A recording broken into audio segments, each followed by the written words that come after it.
Hi, I'm a straight man. And I'm a white man. And this is View Askew Anew, the podcast where we look at Kevin Smith's filmography through a modern lens. I'm Darren Jackson, aka The Rap Critic on YouTube, and I am joined by my co-host and friend Evan as we go on this journey. And, of course, our next stop in this journey, as two guys who, we're talking to each other about the cultural relevance of a film like Chasing Amy. We were talking about how the movie sort of informed, how our experiences have informed how we've seen the movie over time. How it changes over 10 years looking at it, looking back at it, and the way that that certain modern issues and the more cultural conversation about LGBT issues has changed. And so, of course, today we are talking about the sitcom pilot for Clerks. Shitty fucking absolute dumpster fire. Oh my God. I wrote 3,000 to 4,000 words of angry notes for a 22-minute pilot, and my file, my document file title was Terrible Dumpster Fire, I'm Angry .docx. So, in 1995, your boy Kevin Smith must have just been on fire after Clerks. It must have just set the indie world ablaze, because he decided, like, the companies were calling his name. They were trying to get a piece of that Kevin Smith pie, you know what I'm saying? And so, in the middle of them rushing out Mallrats, they also had a television pilot that they wanted to work on. And, oh my God, I don't believe he was involved in any of the writing of this. No, he was not. And it shows. It's like somebody, I swear to God, the way this thing is written, the person who wrote this script, I say person, it might have been a corporation made up of corporate fucking, just hamsters pushing on pellets. Trying to figure out how to figure out how to If indeed a single human being wrote this script, or even a group of human beings, they clearly did not watch Clerks. They read the plot description on the back of the VHS container. This is a workshopped fucking script that they fucking were like, how do we distill all the elements of Clerks down to, like, for a fucking 13-year-old? And completely missed the point. Yes. It is, my God. It's like, it has nothing other than character names and general... Literally. It's like an alternate universe. It's character names and general concept. Other than that, it has nothing to do with Clerks. And it's like the most generic sitcom humor you can imagine. Even worse. It is offensively inoffensive. Dude, there are points where, matter of fact, fuck it. Let's stop all this fucking talking about it. Let's just go through this systematically. Let's just dive in. So start the opening fucking shot. Fucking shot. My first impression was, okay, this looks like California. I guess it's just sitcomitis, because I think it is supposed to be set in New Jersey, but it has that sitcomitis of sitcom writers in frickin' Burbank don't understand the East Coast at all, so everything looks like California. Right. It's wrong Burbank. it's the Rose Market. Oh my God. It's not even the same convenience store. It's the Rose Market. And it's shot at this, I described it as a whoa angle. Yeah, the sideways thing. It's shot at this, they thought they would, this show's got attitude. It's got attitude. It's like a 1995 commercial for some, kids toy called Gak or something. Definitely looks like that. It looked like we were about to, it's like, kids. Looked like I was about to be sold something. Brains. Yeah, Don't you want to eat brains or whatever? That's what it looks like it's about to be. You know what's funny? The very beginning, as it opened up on the beginning, not when the show proper starts, but the little this is not for air, It said presentation not for air. That's accurate. That's so accurate. That's the most accurate statement I've ever seen in my entire life. And we both noticed the music. I described it as sounding sort of surfy and just falling into that general California-itis. And it's just like, did you listen to the sound? I don't know. Fuck that. Let's go into the very first goddamn joke. So it starts off with the ice cream guy looking at the bleach blonde chick, obviously gawking at her boobs, and he's just like, you've got some nice items. And I was like, wait, items? And there was nothing in front of her? Nobody calls... first of all, no one calls boobs items. There was nothing in front of her, so I was just thinking was this like a placeholder word for like when they did put something in? Like, I think this was so badly done. I think it doesn't make sense because there's nothing he could be talking about other than their boobs. So the he that we're talking about is not Dante or Randall. He's this guy. He's the ice cream guy. He's in a stupid ice cream shop uniform. He's got a little ice cream shop hat. And he's there through the whole fucking thing. He serves no purpose. It's like somebody was like, hey, we got these two wacky guys.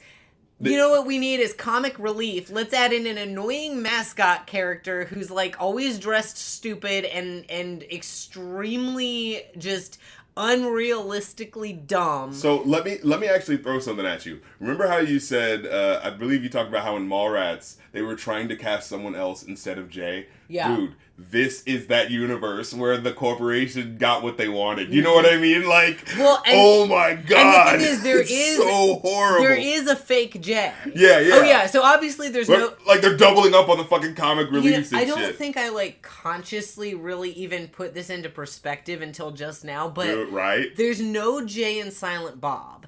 And that, because there's not going to be drug dealers in a sitcom that they're trying to sell to middle America, whatever.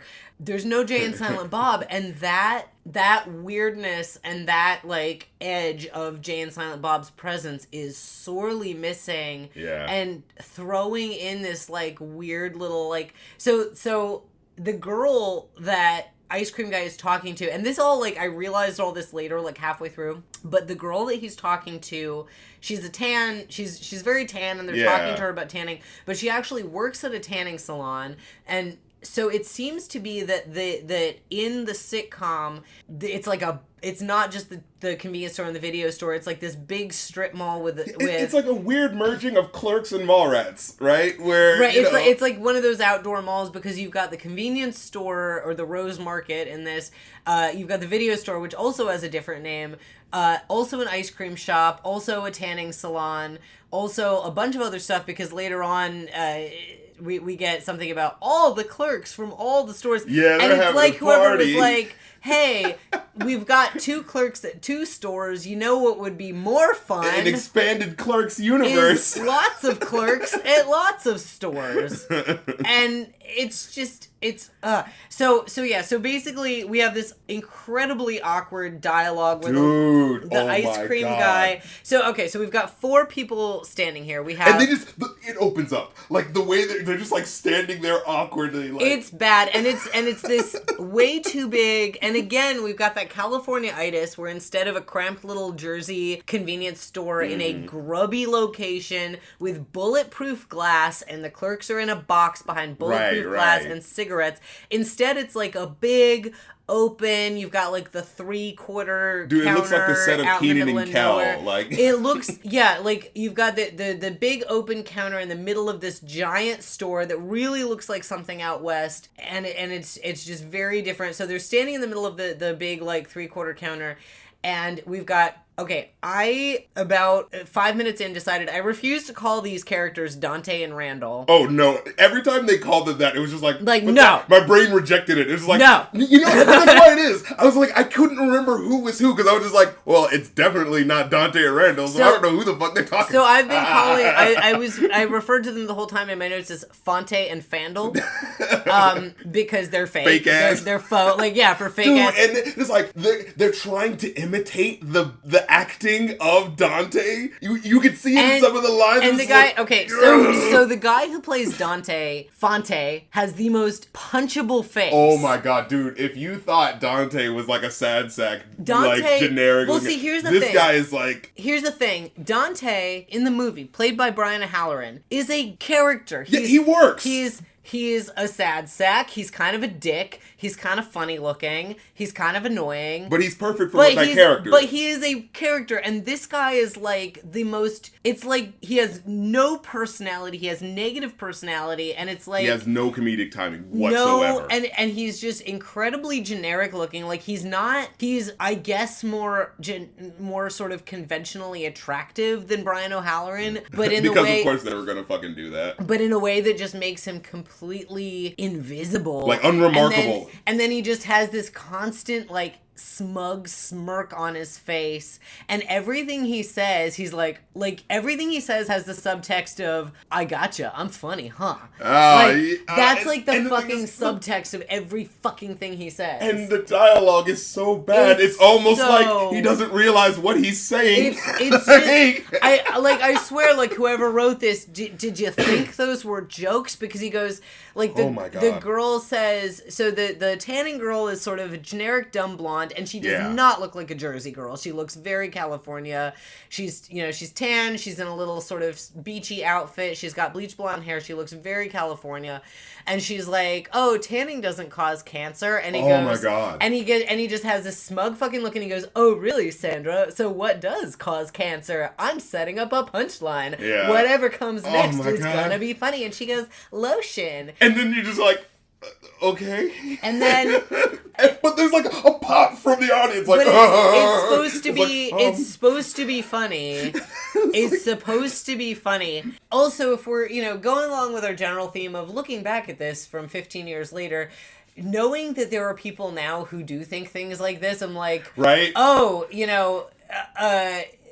chemo causes cancer, or like medication is just, or vaccinating your kids gives them that we have people now who think things like, vaccinating your kids causes them to get measles. Like, it's not as funny. But I don't think that even in 1995 that was funny, because it's just a weak joke. Yeah. This character shouldn't even be here. Dante is just like Fonte here, fake Dante. Fonte is like, makes you love Dante in Clerks, which is a weird. It's like he's just you miss the personality because it's like Dante has a shitty personality, but it's a personality. Fonte has no personality. I'd rather he be a whiny sad sack, because at least that would be something. Oh my god! And then we have Fandle, and Fandle offends me so much. Okay, as I was watching this, I was like, were they originally intending to put this on Nickelodeon or something? Okay, were they trying to make like a fucking children's version? They're trying to make like a goof troop to the Clerks is a goofy movie. You know what I'm trying to say? But here's the thing. You mentioned Kenan and Kel. Yeah. Kenan and Kel was a sitcom aimed at like 11-year-olds, yeah, and the humor on that was more sophisticated. Mm-hmm. And right. So here's the thing. And by the way, here's a little post epilogue. So after we recorded the Clerks episode, I was like, what is it about Randall that I like so much? What is it that I find so enticing about Randall? And I realized that actual Randall, played by Jeff Anderson in the movie, reminds me a great deal of my partner, in looks, in voice. So this is the personal? Well, here's the thing. In looks, voice, verbal delivery, just like a lot, and personality to a degree. And so I told my partner this, expecting him to be like, "No, I don't see it." And you know what he says? He goes, "Well, yeah, that makes sense, because I modeled my personality on Randall." Of course, I mean, fucking 90s head ass rebelling against the system head ass. Like in the early 2000s, when my partner was in high school, he made a conscious effort to come off like Randall from Clerks.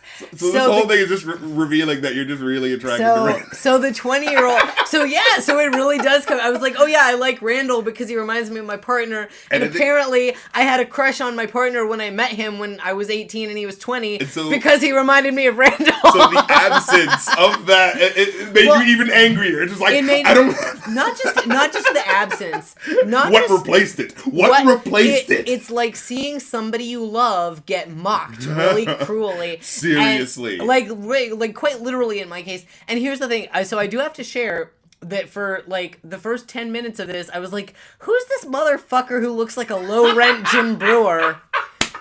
I was like, who's he? He's like a cheap version of Brian from Half Baked. Turned out it's actually Jim Brewer.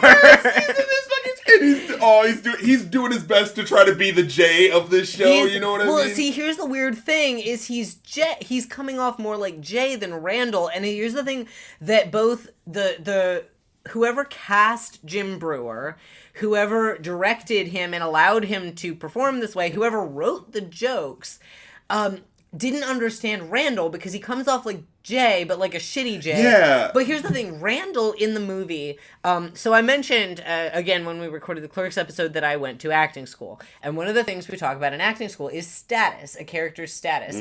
A high status character is powerful and cool and confident, and a low status character is like self-deprecating and maybe nebbishy and maybe gets like very emotional and is easy to manipulate. So Randall in Clerks, the movie, is a very high status character. He is very, very high status. Like he doesn't give a fuck. He doesn't give it. Like think about the scene where he's in the video store, sitting on the counter, splayed out on the counter, reading a newspaper, and this woman's talking to him, and he's not even looking at her, and he doesn't. And he gives like very quick answers. Right. He doesn't even look at her. Doesn't like. The only time that he even seems to get angry is when she finally leaves and he kind of jumps down. But even then, he gets over it very quickly. He's extremely high status. He's extremely confident when he's talking about the women in the porno. And he's like, oh, yeah, their dicks are even bigger than mine. Like, he's very confident in himself and how he looks and how he is. And Fandle is extremely low status and extremely self-deprecating and extremely like in that way. There's sort of, so the weird thing that I noticed is that almost every character in this, other than Dante, which is kind of weird, almost every character in this is very, very self-deprecating, and it's this sort of like self-owning joke of like, hey, like, so dumb. It's that guy's even dumb shit. It's a specific type of joke of like, hey, that guy's even dumber than me, or like, it's a simple, endearing your characters to the audience. It's that self-owning thing. Or at one point, like, Dante turns around and calls both Ice Cream Guy and Fandle. Fonte calls them like wasted. Nah, what's the word? He's like, what is that word? He uses like losers basically. I can't remember the term he uses. Anyways. No, it's like he calls them like. I can't remember. It was something. You had to go through your book of notes. I have I have 8 pages here of single spaced notes. But he calls them losers, and Fandle says something like, "Hey, I don't like that because it's true," and it's just like. Yeah. And it's just weird. It's like, what? Like, did you not pay attention to who this character is at all? It's like a cartoon parody of Clerks. Like, this is like if they were trying to write a Simpsons parody of Clerks. Yeah, but it's not even making a joke about how they're losers. But it's not even parodic because it's like completely missing the core of who these characters are supposed to be. Yeah, it's like these are actually supposed to be the characters, right? We're not making fun of but this is the thing that pissed me off. Going back to Fandle and how his character is supposed to be transgressive, right? In the scene that's supposed to show off his transgressiveness, he checks out these movies for this woman and spoils each one. And let's get into this is the example I wanted to fucking go with. I want to say, first of all, there's 2 things that extremely pissed me off about that. First, the first fucking thing he says is about Crying Game, she's a man. Oh my god. Now let me say. Oh yeah, I fucking forgot. Okay, yeah, let me just say. Man. Transphobic humor in the 90s is par for the course. It would not have surprised me to have a casually transphobic joke in the 90s. I fucking forgot about that. But Randall specifically, That's a good fucking point. Randall Graves does not call trans women men. Randall Graves calls them beautiful women with giant dicks and enjoys watching pornography with them. So that literally is a mischaracterization. So it's literally a mischaracterization. Oh, shit. But also, here's the big thing that's a big problem is Randall, in being a dick to this character by spoiling movies, is literally being a dick to the audience by spoiling movies. I didn't think about that, because some of those movies were recent. Because it's like 1995, these are not old movies, so like it was just such a weird, thoughtless joke of like he's literally spoiling the endings of all these movies that many people in the audience have probably not seen and may want to see. But the thing about it that wasn't funny to me is that, like, first of all, it was such an easy, like, how do we show that this store clerk is, thumbing his nose at authority, or thumbing his nose at just, I guess, society, right? By breaking one of its rules. Because you can't have him like saying obscene porno titles in a fucking network sitcom. So this is the Nickelodeon version of that. Oh, he spoils. Like, did it not look like an All That skit where they were trying to do Clerks? But even it's like, okay, if you wanted to do that joke, and it's a stupid joke, but if you wanted to do that joke, it's already a dumb sitcom, and there's already like fourth wall breaking, not even like extreme fourth wall breaking, but there's already like, there's already a laugh track. Yeah. Fucking bleep him. Fucking say, oh, I really like the ending of this. Beep. Like, or have a joke where it's just like, we're editing this because he's a douchebag. You could have literally had the same joke without spoiling movies for the audience. Now here's the thing that I didn't like, okay?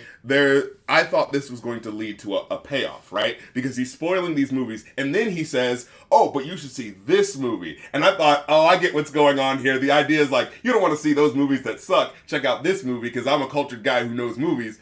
And then she's like, all right, fine. Well, you spoiled those movies for me. I guess I will check out the movie. And then he spoils that one. Oh, really? And so it doesn't fucking work. So it's interesting to me because I actually saw that joke telegraphed. I thought that joke was fucking telegraphed. You know what I think it was? It was just so fucking easy. Credit. Yeah, it was just why wouldn't it just be another fucking Charlie Brown pull the fucking football? That's so stupid. You were giving them too much credit. I was assuming the worst and going, oh, of course he's just going to spoil this one. Yeah, and of course that's the joke. Like I said, yeah. Because why would it be anything more sophisticated than that? Right. Because the punchline is like, I love doing that to them. It's like, does he? Does Randall like spoiling movies? Right. Well, and it's like, he likes discussing movies. The type of dude who likes discussing movies doesn't seem like the type of dude who would spoil I don't know. movies. I feel like I could potentially see Randall Graves as a character doing that, but it was just not a good joke. It was badly executed. And again, I'm sorry, but a man who appreciates a beautiful woman with a beautiful penis, to have it, like, that just pissed me off. Because again, you got this very specific, weird character. I could not believe that. Yeah, like, that you called that. Like, being, like, because, like, he was this very specific, unusual character who's not just a generic 90s dirtbag. Mm-hmm. Like, he had specific things about him, and to make him this generic, stupid goofball. Dude, I thought the Clerks was the scenes where he does transgressive things. I thought that was like trying too hard to be 90s. No! It's so fucking... So, I guess we should try and, like, address... It's so hard to not get hung up for, like, minutes at a time on stupid jokes. The fucking sex in the car joke, where it's just like, they're watching a movie... And whoever the fuck Fonte is just like, well, we're watching this movie. Aren't we having a good time? And his girlfriend's like, well, I would rather be having sex in a car. And he jingles his keys like, well, let's do it. Oh, and then that again doesn't go anywhere. Yeah, I'm like, wait, is there a conflict here? If they want to have sex in the car, just go have sex in the car. What's the problem? So, real question. I'm having a flashback here. Did you watch this on YouTube or did you watch this somewhere else? I watched it somewhere else. I think that there may have been two slightly different versions of the pilot. No! It's happening again. It's happening again. Please tell me what happened. No, I'm just thinking because is there a better director's cut that has more respect? Because, well, no, it's still completely awful. But I don't remember her saying, and actually, now that I think about it, I don't remember Ice Cream Guy saying those are nice items. And I don't remember her saying sex in a car. I just remember her saying, like, I'd like to be in a car or something. And he goes, well, you're in luck and has car keys. So I feel like the version that I saw may have been, like, slightly cleaned up. Wow. Because, this joke, like, it's a crass sex joke of, like, I would rather be doing anything. I'd rather be fucking in the back of your car. And then he's like, well, we can do that. And it's just like, all right, what's stopping you? Like, if this is the thing that you guys both want to do, because the conflict is supposed to be, I want to do this, you want to do that, but I'm making you do this other thing. But this sounds like a thing that they both want to do. What the fuck's the problem? Yeah, so that was not, I mean, it was the joke doesn't work. It was just a weird thing that didn't go anywhere in either case. And so I want to address, so the girlfriend, it took me a while to realize, like, okay, this is supposed to be Veronica. Poor Veronica. She's doing the voice. She's trying so hard to do the fucking voice. So another character who... in the movie is this great specific character. She's kind of a badass. Mm-hmm. She's a good girlfriend. She's tough. She's interesting. And they turn her into the most generic... The nag. She's a sitcom wife. Yeah. They turn her into a sitcom wife who nags. Like, Veronica in the movie, like, yeah, you could argue, like, the action that she is taking is nagging Dante, but it's really that she's encouraging him. In the sitcom, she's just nagging, and everything from I wish that you were doing more with your life to why don't you take me out on a nicer date? It's just all like lumped in with this generic nagging girl bullshit. Oh, they did it so quickly too, because I'm remembering it now where they were like, when are we gonna do the thing? When are you gonna make something of yourself? It's like the most generic placeholder dialogue. Right. And it really is like, oh yeah, that's the conflict in Clerks. Better mention that. Like they completely like flattened out her character and just made her generic sitcom woman. I'm gonna fucking talk about the end because fuck it, it's 22 minutes. I don't care about sticking to any kind that's of the only good note I actually had about this fucking thing. At that least it was it's short. only 22 minutes. When it got to the end, I was like, oh my god, you're right, it is over. So at the end of the pilot, when Fonte has pulled all kinds of bullshit and would be rightfully getting dumped, she's like, oh, I love you, and I just want you to get better at being you, whatever that means. It doesn't mean anything. Yeah. She he says, he was gonna go get a better job, and she's like, no, I don't want you to do that, which is like, makes no sense other than it's a sitcom and status quo is God, so he can't get a better job. Right. And she just is like, but I love you, and I just want you to be better at being you. And it's like, first of all, it's completely meaningless, but it's like, oh yeah, so she's literally just becoming the most cookie cutter generic sitcom wife of, yeah, my husband's an idiot, or in this case, boyfriend, but like whatever, like he's an idiot and he's gonna pull all kinds of terrible shit, but I'm always gonna this is the way it is. I'm always gonna put up with it at the end of the day. Holy shit! I'm gonna nag, but I'm never gonna actually do anything about it. It's like strange propaganda in a way. But it's that very generic sitcom thing. So basically, all three of your main characters, Dante, Randall, and Veronica, have all been completely ruined. Yeah, as they've been characters. scrubbed clean of anything that makes them unique individuals, and they're all just fucking. It's like I said, as I was watching this, this looks like an All That skit. Like they were tried to parody but I feel Clerks. Like you know what I mean? Even that, I feel like doesn't give enough credit to All That, which could be very funny and weird and subversive. Okay, so there's one character. Can't remember who it was, but he was the only one who had funny lines. It was the thief guy. Ray. I was just about to bring Ray up because I said, so I feel like, so they got rid of Jay and Silent Bob. Instead, we have Ray. Now, what I want to say is Ray looks about 30. Yeah. Ray looks about 30 and has a beard, and for some reason... That just makes it more depressing, honestly. Ray is very clearly supposed to be underage. He's no more than 20. I think he's supposed to be a high school kid, because basically we meet Ray when he's trying to steal beer. And Fonte is like, oh, you can't do that. And he's like, but you always card me. And it's very strange. It's like, if you're gonna cast a guy who's underage and stealing beer, and we know he's underage, like, why would you cast a guy who looks 30? But also, or at the very least, if for some reason... Get someone who is. Or at the very least, if you're going to cast that guy, have him shave his beard. Yeah, but I actually will give him, like, he had one funny line, because, like, the idea is that he's stealing stuff and it looks really obvious. Right. And he's just like, oh, what happened?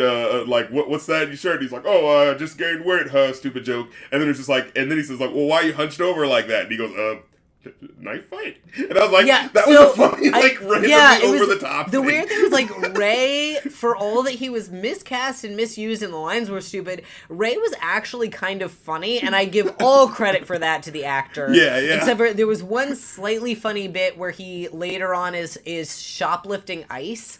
And let's talk about that, actually, yeah. So I thought it was kind of funny. He's shoplifting ice, and Fonte calls him out. He's like, oh, sorry, habit, because he's always trying to steal beer just because he doesn't want to get carded. Mm-hmm. And that was kind of funny. There were, like, two things in this entire thing that were slightly funny. As I watched that, I realized, like, as the joke unfurled, I realized what was wrong with it and why I didn't laugh as hard. He takes one thing of ice, and he, puts it in his shirt, of course, and then he goes like, hey, man, you could at least, the joke is, you could at least try to act like you're not stealing it. And he goes like, oh, actually, I was going to buy it this time. It's just a force of habit. That's the joke. But the thing is, he gets one thing of ice and he puts it down and the Fonte goes, "What are you building, an igloo?" And it's just like no, people, why do you think he's buying people buy one like, bag of ice. That's a thing. That it's stupid writing. Well, and there was also another joke here that falls into that. Why is everybody in this obsessed with owning themselves? Because he goes,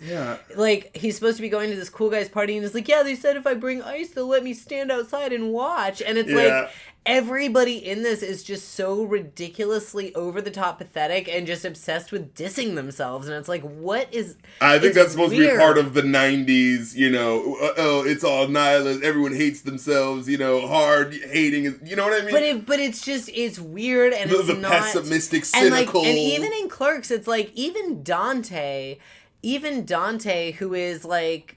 not, you know, the most, like, positive person, doesn't, like, fucking diss himself like that. Like, nobody does that in Clerks. Like, nobody has that weird, like, I'm a loser and I'm gonna diss myself thing. But here's what the problem was with the joke, though.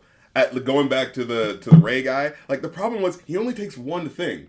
Like, wouldn't the joke have been funnier if he took, like, a whole bunch of ice or something like that? The igloo joke is stupid. And again, that's because he's only taking one bag, and it's just like, it's reasonable to buy one bag of ice. Why is he... It's bad directing on top of the bad writing. It's bad. Everything is bad. Like, it should have been, if he takes a whole bunch of items, then he calls him out, and then he goes like, oh, actually, I'm doing it legit this time, and I just forgot, because da-da-da-da. Yeah. But, like, the dialogue is written as if he's stealing more things, but he's not. Yeah. That's why the joke doesn't fucking work. You know what I'm trying to say? Yeah, but yeah, it's just full of stupid jokes that just feel like a first pass in a writing room. Like when Veronica, it doesn't work as well with her. Like Floronica, I'm gonna call her. When fake Veronica. Yeah, when Floronica comes in.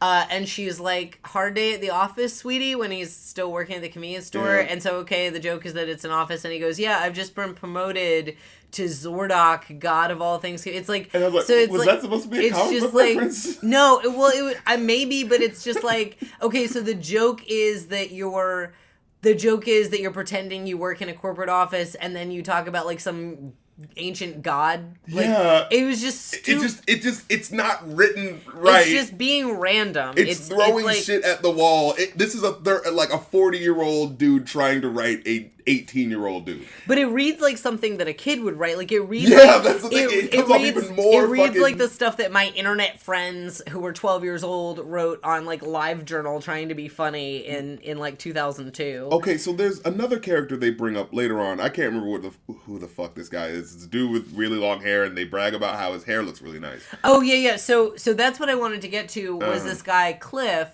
There's like... You remember these names more than I fucking did. Yeah, there's like the joke of... So Cliff basically is behaving similar to the internet millionaire guy in Clerks 2, where he just basically comes in and is like... Or like actually, he's behaving like the workout guy. He's behaving like the personal trainer guy in Clerks, where he's like somebody they went to high school with, and he's coming in like, oh, you guys are clerks, you're losers, I'm really successful.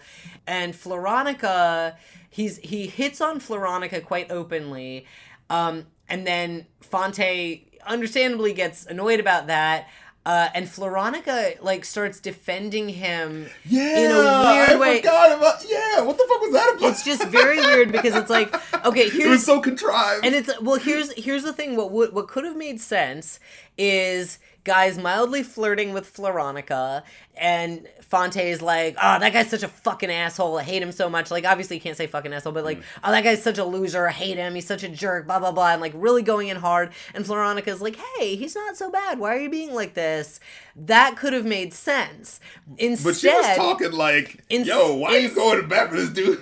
Instead, Floronica goes like, you know, like, how can you say something mean about him? He's charming and successful and blah, blah, blah. And basically says everything up to everything. Like, she says everything but... I want to suck his dick. He's everything... Well, she says everything but he's everything you're not. Yeah, that was the whole... Like, that's the whole point. That's the whole point of that dialogue. Right, and it's like... And she doesn't seem aware that that's what she's saying, which it's like, you cannot...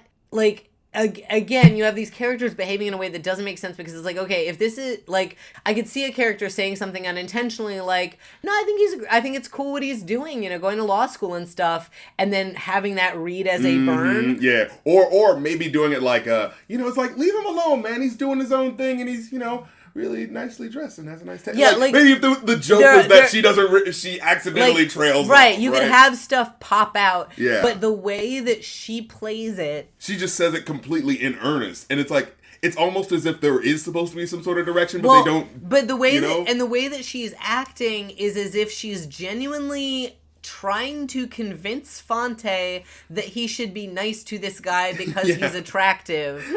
And it's just really weird and makes no behavioral sense. That's exactly what it is. It's just not how people act. Characters don't act like people. They just act like whatever joke they wanted to make dictates what they wanted. That's what it is. Whatever joke they wanted to make at the time, whatever joke the scriptwriter wanted to make dictated how the character is going to act, instead of like trying to figure out, would this character do this? How can we work around how this character acts if we're trying to make this scenario work? It's all just jokes at the expense of... So I want to mention something real quick, just something I noted, is that the scenes end really abruptly and new scenes start, and there are a lot of really short scenes that are unnecessary. Oh, like boy. The we're gonna get to one. Yeah, the pacing is completely off. But so we were mentioning that basically Floronica wants a date and Fonte has to work, so basically they just go sit in the video store and watch a movie.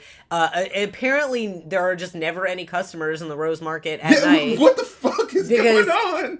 No, the only person we see is his dad comes over. Fonte's, that dumbass scene. Yeah, so Fonte's dad comes in, and it was just like, it's a sitcom, we need a dad. And it occurs to me that... And the disappointed dad who's, Right, and it occurs to me that one thing is like, in the movie Clerks, we don't really see any older people other than a couple of customers. We don't see their parents. And I think that's kind of like tonally important, and having like the dad come in and be like, and his dad is, again, it's like his dad is mean in a way that just doesn't feel realistic, because it's like if you had somebody who really is that down on his son and is that openly mean and emotionally abusive, he wouldn't... It's like, I could see a character being that mean, but the way that the character is presented makes no sense. He's just like... Yeah, I think his first line is like, I was weeping in an elevator, and someone asked me what was wrong, and of course your name came up. Yeah, like his son is, like, he's just constant, like, his whole scene is just making mean digs, but not in a way that feels like, okay. It's a sitcom-y thing. It's a sitcom-y, we're going to be really mean to each other because we're just trying to get cheap laughs out of the audience, right? But also think about, like, okay, if you want to have a character where that would make sense, think about the mom in Arrested Development, who's constantly saying nasty shit to her kids. Yeah. But it makes sense coming from her because she's painted as this bitter, angry, abusive woman, and there's proper characterization. And the effect, exactly, like she says mean things to her daughter about like her daughter being fat, and you can see it hurting her, and like it makes sense. Here, we've just got this guy saying horrible things to his son, and yet it doesn't feel like we're supposed to go, oh shit, his dad's an abusive asshole, and this is really hurting him. Like, he then, like, puts his arm around his dad and is like, oh, I love you, Dad. Like, let me make you a burrito. And it's like... Oh, yeah, make me proud, son. Yeah. Their relationship doesn't make any sense, because it's like, no, I'm sorry, no son has a dad who treats him like that and is like, that's my old man, I love him, I think without being damaged in some way. Because, the funny thing is just like, as I'm hearing this, like, but this does just sound like 90s. Like, I think these shows were just really fucking bad. These shows were really bad. Like, what the fuck have we been watching? Because, like, was this fucking par for the course? Because as I'm thinking what you're saying, it was just like, I could imagine that on such and such fucking show. It's just like, I think these shows just fucking suck. I mean, that is quite possible. So we have his dad come in, and there's this weird little scene, and basically the whole scene, the purpose of it is this exposition that Fonte's not doing anything with his life, and his dad's disappointed in him, and also his dad has gotten the number of a job that he can possibly get. And he could, like, easily get, apparently? Well, it's the 90s. It was Clinton. Okay, I want to bring up one more little bit of homoeroticism about... the silken hair thing? Yeah, it was like, one guy says, like, he's got silken hair that begs to be touched, and someone goes like, what? Tell me he doesn't. And then another guy goes like, I want to, but, I can't. Well, and this is Ice Cream Guy and Fandle. And the thing here is that it's like it doesn't read like so in Clerks we have some of that with Jay, we have some of that stuff, but it doesn't read like that. It just reads like just the same kind of self-owning, because obviously like you've got two straight guys in the 90s. Like, we're not gay, right? Right. So they're not, so... Gay panic. Right. So for them to be like, oh, I want to touch that guy's hair, it just seems like the same kind of like, oh, I'm dumb and I'm pathetic and also I might be gay. Like it's all the same kind of lazy self-owning joke. Yeah, and the thing about it is, it's just like, as I'm watching this in 2018, like, all it looks like is just like, oh, wow, they're just being really open about the fact that he can't be gay. Right. Like, you know what I mean? Like, it's just like, this isn't funny. This is just sad. Yeah, but it comes off like a lazy joke. But I think bad writing like this that is trying so hard to rely on certain tropes, but using little controversial things in order to try to, jab a cheap laugh out of the audience. The funny thing is, because their writing is bad, they're just exposing the thing that's wrong. You know what I mean? Right. Like, so it's just like, yes, this is an issue that this guy can't just say that this dude's attractive without feeling like the police are going to take him away to gay jail or something. Yeah. I do want to say there's a moment. This happens like after the scene with the dad where everybody comes in looking for Fonte. They all come into the market like, oh, why aren't you, coming watching the movie with us? Because obviously he couldn't just be working at his job. And he... I think what bugs me a little bit about that too is that in the movie it's like, yeah, they were screwing around and Randall was like constantly like shutting the video store and going and hanging out, but there were consequences. We saw customers getting upset. We saw people complaining. We saw people lining up at the door. And in this, it's like they just screw around and there don't seem to ever be customers. Do they ever open up the fucking... What if that's the problem? They just forgot to turn the fucking sign back around. Yeah. But, now that would have been a good joke. Right. If no one was there the whole... It's never really addressed. So they come in looking for him, and so Floronica asks where the bathroom is. And my blood ran cold. My God, this joke is... dude, this is like someone who's like trying to... You know what this show is? This show, like, as I'm trying to watch the show, I'm like, who the fuck wrote this? It's like, this feels like someone who hated the Clerks movie and is trying to, like, expose how bad they think it is. Like, ooh, look, she's going to the thing. Isn't that the stupid fucking thing that but it was just like, you know? You have to know if you've even, like, read a synopsis of the movie, you have to know that you can't casually have a girl going to the bathroom in that convenience store. Like, oh my God. It's gonna upset people. And wasn't the door ripped off or some shit? And then they said something about, like, oh yeah, the door's been taking off, and my thought is like, so nobody can accidentally fuck a dead guy in there? You'd think they would bring that up. But it's like, obviously they can't mention that in a 90s network sitcom, and so it's just this weird, and so it's like this weird reference that, like, obviously anybody, they have to know that anybody watching this who's seen the movie is gonna think of Caitlin Bree and the dead guy. Anybody watching this is gonna think that, and yet, if you haven't seen Clerks, if you haven't seen the movie and you're coming in, it wouldn't make you think of that, and so it's like this weird, like, they're trying to play it safe, but also have their cake and eat it too. Like I said, it comes off like someone who doesn't... It's either... Yes, that's how I've narrowed it down to. The two people who could have written this. Either a 40-year-old out-of-touch dude who's trying to be cool, or a 13-year-old who, like, only got to see half of the movie, and then his friend broke it down for him, and then he had to write a skit for Nickelodeon, what the movie was fucking about. Right. There's a quick scene right before... You mentioned earlier about the bad fucking act breaks. Oh my God. This one's horrible. So...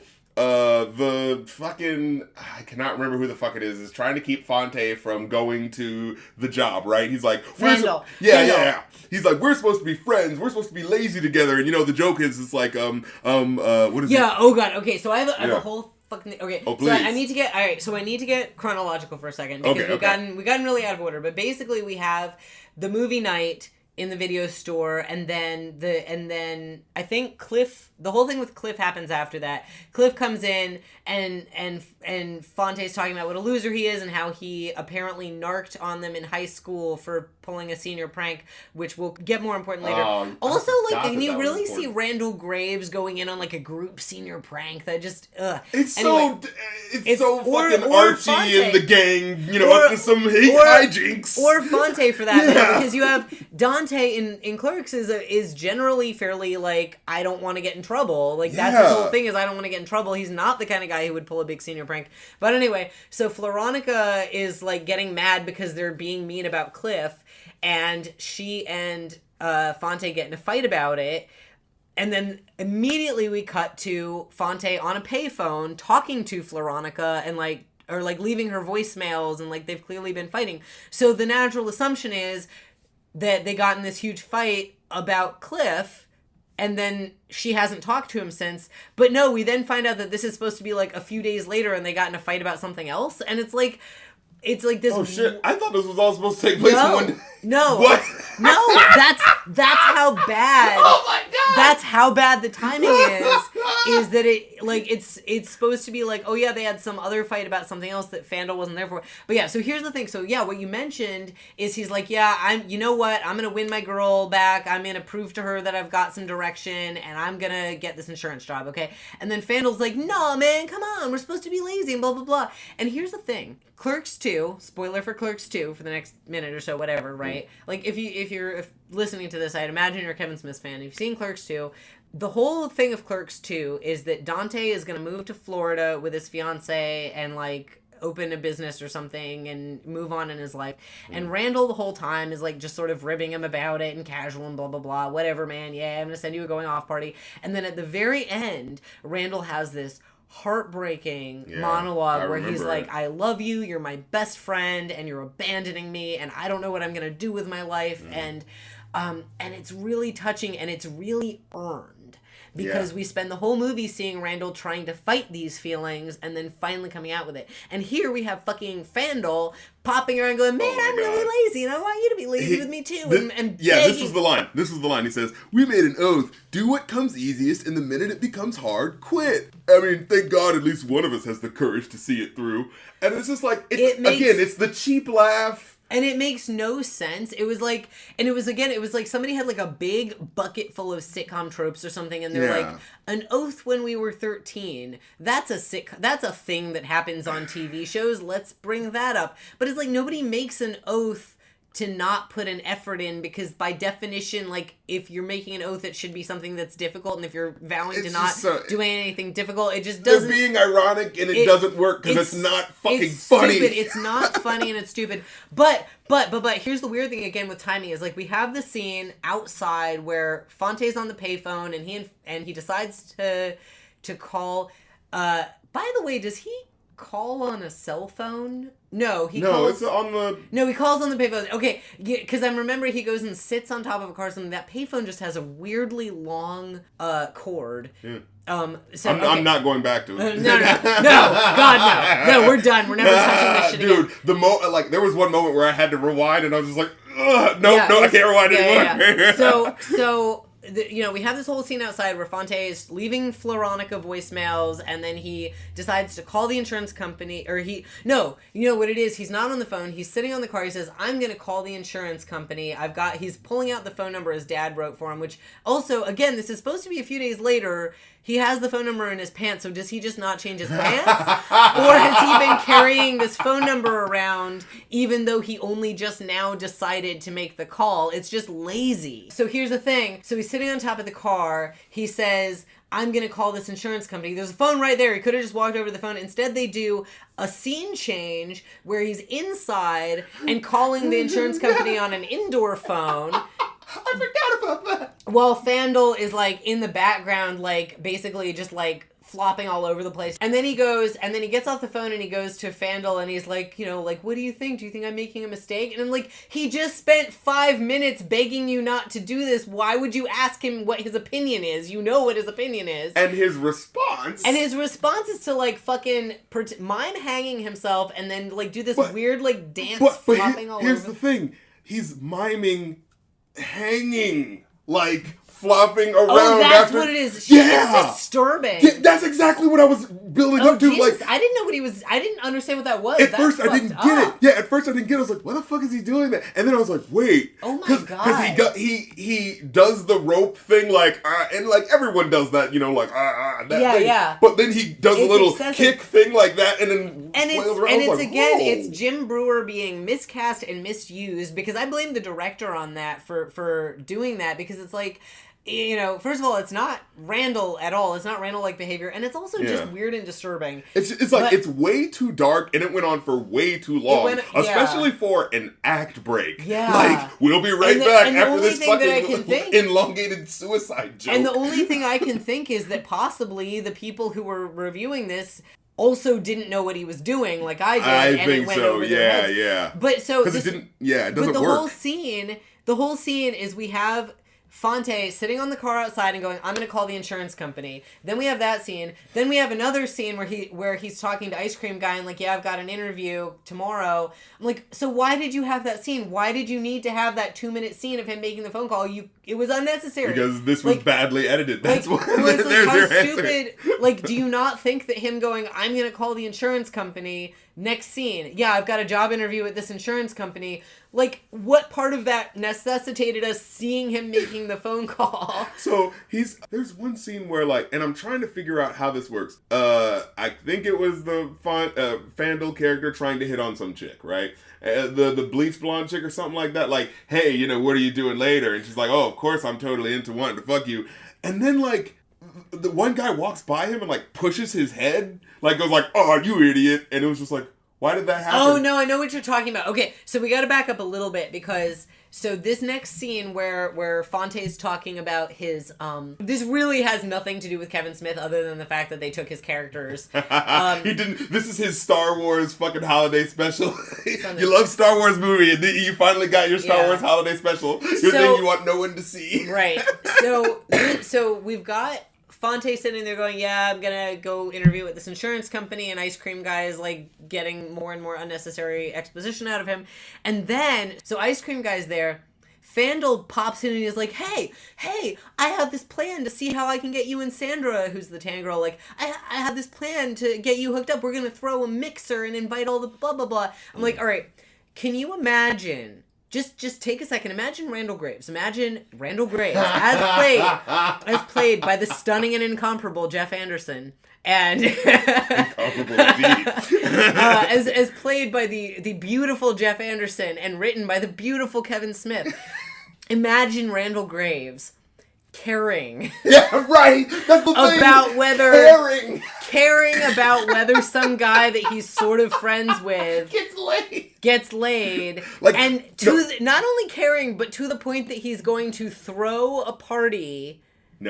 About it. Yeah, the only reason he would care is if it was directly in the second movie where it was "Oh, I'm a virgin and I don't get..." It would be yeah, I'm gonna mess with... You know what I mean? Yeah, that's in Clerks 2, he's fucking with the virgin because it's oh my god, this guy's a virgin, come on, we gotta do something about this. This is I literally want my friend to hook up with the girl that he has a thing for. It's what? Why? It's not Fandle, it's not Randall at all. I think we fully established at this point that Fandle is just the polar opposite of Randall. Makes no sense. But so he's I'm gonna throw this mixer, and they want to throw it in the convenience store, and Fonte's no, because I have a job interview and I don't want to risk my my whatever fucking low level job. No, he's so Fonte says they can't throw it in the convenience store because he's got an interview in the morning and he doesn't want to risk getting a good recommendation from his boss.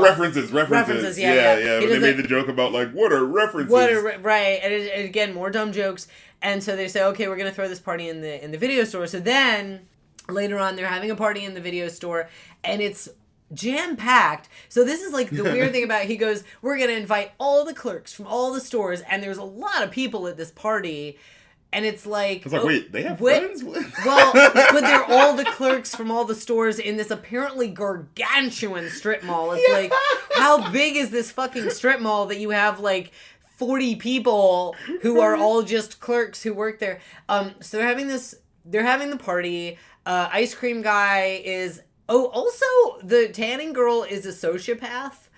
because she's giggling about how she accidentally left a guy in a turned-on tanning booth for 5 hours and didn't notice until she started to smell him cooking. I'm like, okay, so that guy's dead. And then the dude makes a joke. She goes like, "Oh, so you got a job and you're good at cooking." Right. And it's like, here's the thing, is that it didn't play like a dark joke about like, oh yeah, this girl killed a guy, she's a monster.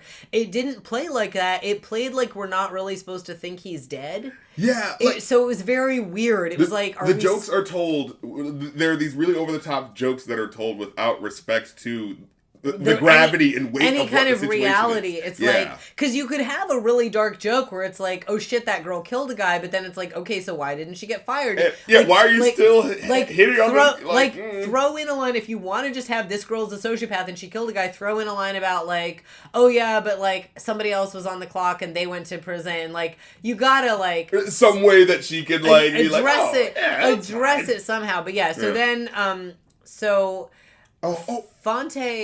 Fonte's over in the convenience store working, and Ray comes in trying to steal the ice. That's when he finds out that Cliff, the cool guy, is having a party and Floronica's at the party. Oh, and now I remember. Doesn't he specifically say, Cliff says, before I leave high school, I want to do something special? No, he's about to graduate. He says he's about to graduate high school. And that's the thing that made me go like, wait, is this supposed to be set in high school? Is this supposed to be like a prequel? No, because I think he might have misheard law school, or it was just a mistake, because Cliff is about to graduate law school. Okay. But he does, so that whole thing is weird. But then, so Fonte's... Oh, no. Yeah, he says, before I go off into the real world. Right, out of law school. Oh, okay. I think I heard before I got into the real world, and my brain was just like, huh? Right. But it's very dumb. And so Fonte's freaking out because his girlfriend's at the party of the guy that she clearly thinks is attractive. And so he runs over to the party, and he's saying to Fandle... So their exchange here is just really weird, because he's like...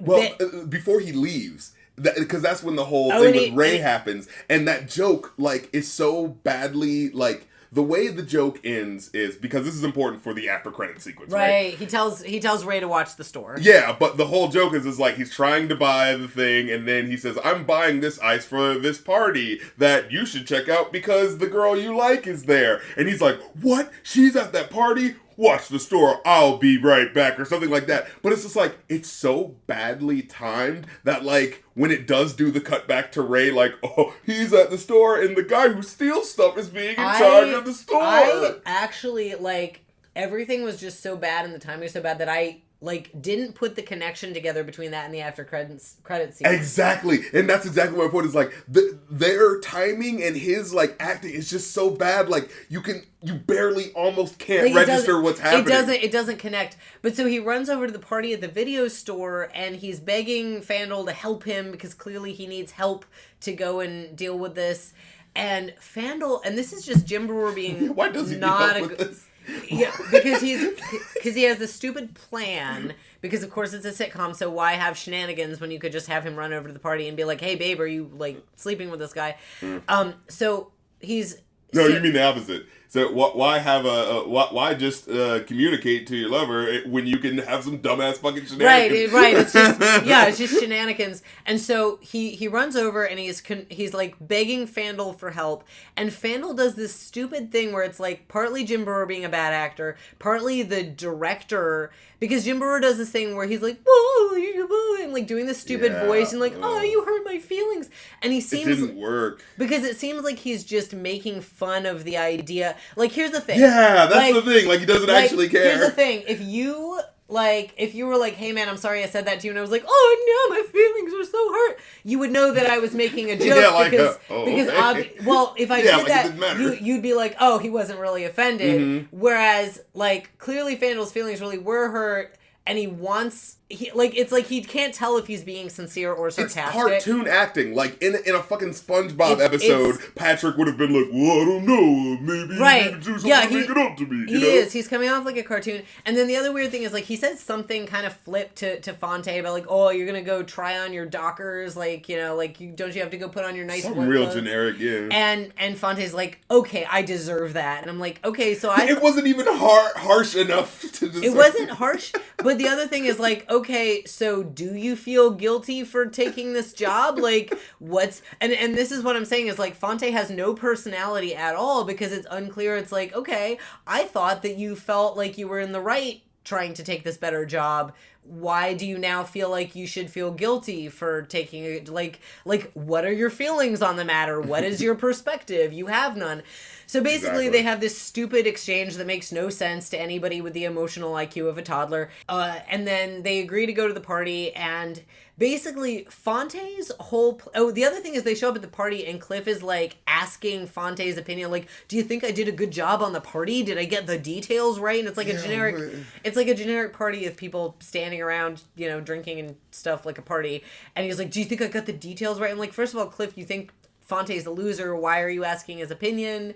It's just very weird. Yeah, like, it's so unrealistic because it's like, if you're throwing a party and you're having people over, all you care about is like, I'm talking with my friends and hanging out. You're not going, is this a good party? Am I doing well? Well, but also you know, the this fact isn't that a fucking, like I said, it's like cartoon SpongeBob levels. And the fact fucking... that he specifically asks Fonte's opinion when it's already been made clear that he doesn't care about Fonte's opinion. Yeah. So, Fonte's big plan for getting Floronica to see that Cliff is a loser. Oh my god, I forgot. This is so dumb. Is to make them all because his whole reason that he hates Cliff is that when they were in high school, their senior prank was to paint the water tower, and Cliff narked on them when the cops came. Ooh, and this is the setup, you see. This is their clever little Chekhov's gun. Right. So Fonte's plan to get Floronica to see what a loser Cliff is that he's going to get them all to recreate the senior prank, call the cops, and then watch, Cliff's going to narc on us. And it's like, okay, so you're getting yourself arrested to prove that Cliff is a narc? That might be the stupidest fucking plan I've ever in my life. It is the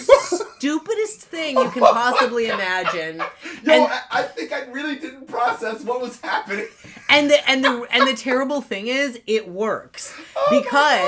It works because they're all at the water tower. They're all up on the water tower. They're painting the water tower. The cops come. Cliff narcs. And then Fonte's like, hey, no, it was me. And so he's being the bigger man by admitting that it was his idea and Cliff didn't really have anything to do with it. Gets arrested. And Floronica's like, you see, you were the bigger person. I love you. And it's like, what? It's so... And then again... It's so bizarre. So then It's like people who obviously... Like, this plot is obviously not done yet because things are really fucked up with what's happening, but they know they have to wrap it up in 2 minutes, so they have to act like everything's okay. And so basically, Floronica's like, I love you, I just want you to be good at being yourself. And apparently... And this again, it's like, okay, so you have Veronica in the movie, who's this, like, awesome little spark plug, who's really, like... kind of a bitch in the best possible way and like genuinely wants Dante to better himself, genuinely wants to help him, genuinely loves him. And this girl's who's like, oh, I don't want you to get a good job. I don't care if you're a clerk for the rest of your life. I just want you to take me on better dates. Yeah. That's what it seems to come down to is I just want you to get a car and take me out to the movies more often. Okay. And it's like, so basically, so I'm really mad about what happened to her character also because you have this girl who goes from somebody who genuinely loves Dante and genuinely wants to push him to be better to a girl who is basically just, as long as you're taking me out on nice dates, I don't care. Right. So the fucking ending, basically, it ends with, they're saying this dialogue out loud, and of course the cop hears them. And the cop is so touched at their young love that he lets them go. Yeah, he's just like, all right, that's okay enough compared to everything else in the show. That's probably like the best. Was it just me or did the cop look like the Deputy Andy from Twin Peaks? I feel like he did look like. I can't remember. Yeah, he looked like Deputy Andy from Twin Peaks. But the cop's acting was really bad and over the top. Yeah. At this point, I'm just over it. I'm just done. But I don't care. The thing that was the cherry on top was because I stopped it after that, right? And I was like, oh, okay, you know, it's over. It's over, right? It's this over. was bad, but that was a nice little bow on the end of the crab sandwich. You know, wow, that was a mixed metaphor. That was that was a bow at the end of this fucking horrible thing. My notes say.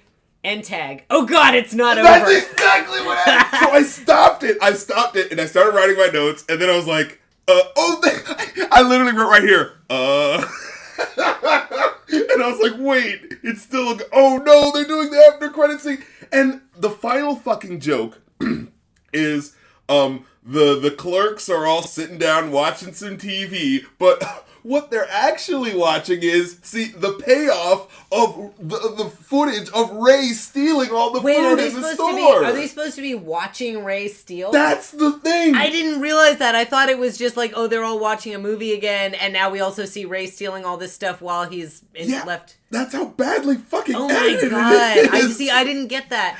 Yeah. So when you see it, they're like, and you see them, and then like you see the laugh track, which is indicating, oh, look at the thief taking the stuff, and then of course at the end he takes the camera, which again raises the question: then how the fuck did they get the footage if he has the camera? Like they go through it, like it's such a failure of a joke.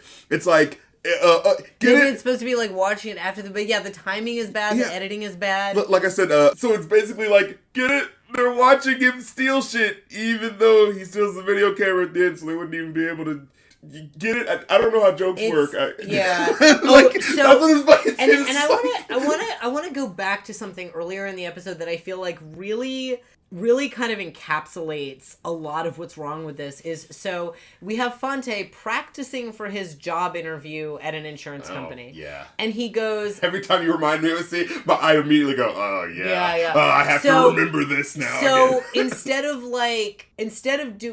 anything that resembles a job interview in the real world, he's going, I'm going to practice for my job interview at an insurance company. You're not covered. You're not covered. You're not covered. And they're saying the words, you're not covered, in bad line readings, like a bad actor getting ready for an audition. Yeah. And it's like, okay, so that's not how job interviews work. That's not how jobs work. That's not how anything works.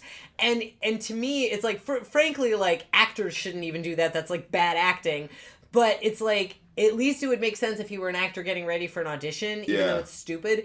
And here's the thing to me is that the people creating this thing don't seem to know how anything works outside of the world of sitcoms. You're because so it's right. Like, they're like, oh, when you get ready for a job, that's when you have to say the line right, and then you get the job, right? And it's so like, endemic. Like, dude, but really think about that setup. Doesn't that sound like a kid writing a show and doesn't understand how fucking job interviews work? You know what I'm saying? And the thing is that, like, I think, and I did not come up with this. This is, I saw this on some Cracked article or something, but somebody had pointed out that there's something endemic in screenwriters where they don't really understand how real jobs work. And so there's stuff like, if somebody has a big thing at work, it's always like some big presentation. Because, you know, they can only think in terms of that sort of makes sense in regards to screenwriting. But this was like really... it's just, it's like either something that a small child wrote or something that somebody who... It's like... It kind of reminds me a little of that, like, I forced an AI to watch sitcoms. Yeah, and it made... Dude, that's what this is. You forced an AI to watch sitcoms, and this is the fucking show it made. Because it's like a mind whose only understanding of the world came from watching sitcoms. Yeah. And then not even watching the movie Clerks, but literally watching sitcoms. If you took an AI and you fed it a bunch of sitcoms, and then you told it, here's the plot synopsis of Clerks, make a sitcom, this is what it would have come up with. A sitcom, Clerks filtered through a fucking robot that's only understands humanity by way of sitcoms. It's just because you've got the title Clerks, the vague concept of there's a convenience store, there's a video store, and the guy who works at the convenience store has people in his life who wish he had a better job, and he's a loser, and that's literally that's and the character names of Dante and Randall. And Veronica. Dante, Randall, and Veronica. And then everything else is just an ocean of information that just completely gets changed out for something else. And, you know, I think I said last time when I said we're going to watch this, I said I'm going to have a pint of ice cream. I had a pint of ice cream. I finished eating it within 2 minutes. I was angry eating that ice cream. Dude, I had to stop, like, for the first 5 minutes, I had to stop, like, pause and go like, okay, all right. Yeah, I did. I had to keep stopping. I would stop and watch, like, clips from Kevin Smith movies. Like, I miss you. I'm sorry I shit-talked Mallrats. Dude, I miss you. Dude, all is forgiven.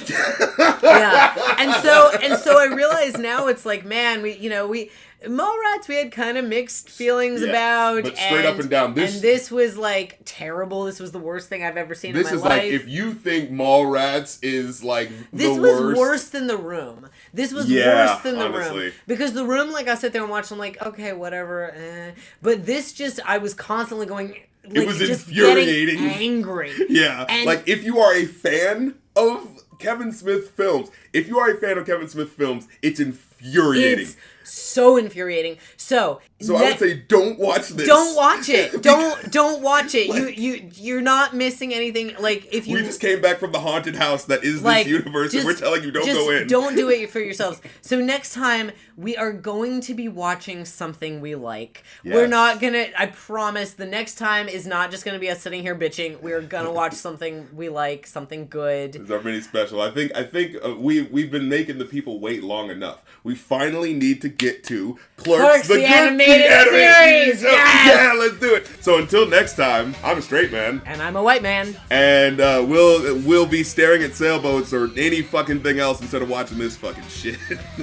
Jesus fucking Christ, this is horrible. Yes. Whew. Oh my God.